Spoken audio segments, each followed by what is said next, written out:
It's Friday, July 5th, 2013, and let's talk about what happened this week over at XDADevelopers.com.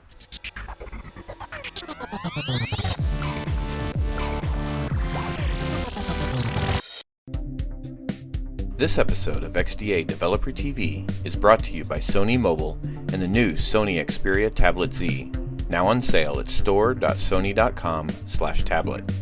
Be sure to check out Sony Mobile's YouTube channel at youtube.com/Sony Xperia Dev. Developer World. As you can see, I'm out here in the middle of somewhere celebrating the July 4th holiday with my family, so thought I would go ahead and give you some nice scenery while we talk about the stories. First up, as you may or may not have heard, a leaked image for Android 4.3, I guess the newest version of Jelly Bean, has been made available from Sam Mobile for the Samsung Galaxy S4, specifically for the Google Edition Galaxy S4. Well, no sooner did that become available than Chainfire grabbed hold of it and, of course, rooted it.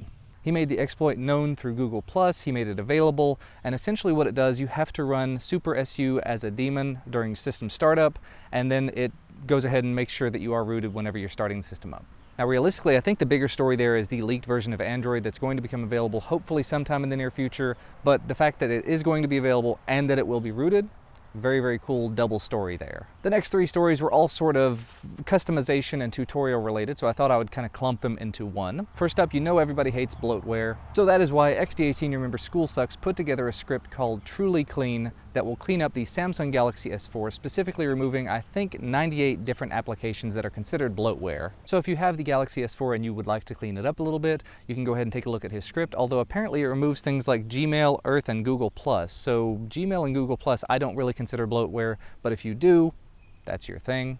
There's also a start-to-finish guide on APK modding and theming, put together by XDA senior member Experienced. You know I love to talk about the all-in-one tutorial type thing, so if you're interested in learning about modding APKs and theming your device and things like that, this might be another good place to start. And there was also a quick tutorial put together by XDA recognized contributor Quinny99 about modifying your settings menu. So if any of those things sound interesting to you, definitely go ahead and make sure to check out those articles. I'll have the links to all of that down in the video description. Now also this week there was an article put out by Pulsar G2 talking about OEMs and GPL compliance. Now this is a big hot button issue, something that's been going on for a really long time. So if you want to know a little bit more about OEMs and how they really don't tend to follow the GPL when it comes to releasing their devices, you should probably take a look at this article just to get some more information about it. Effectively, the big thing that it goes into is there are a lot of OEMs out there that are blatantly violating the GPL. They're releasing either pre-compiled blobs instead of the full source for things, or they're not releasing any source at all, and that is a big no-no. So like I said, probably best just to read the article to save everybody a little bit of time. So if this is a topic that interests you, again, make sure to check out that article in the list below. And in other relatively big news, on XDA specifically,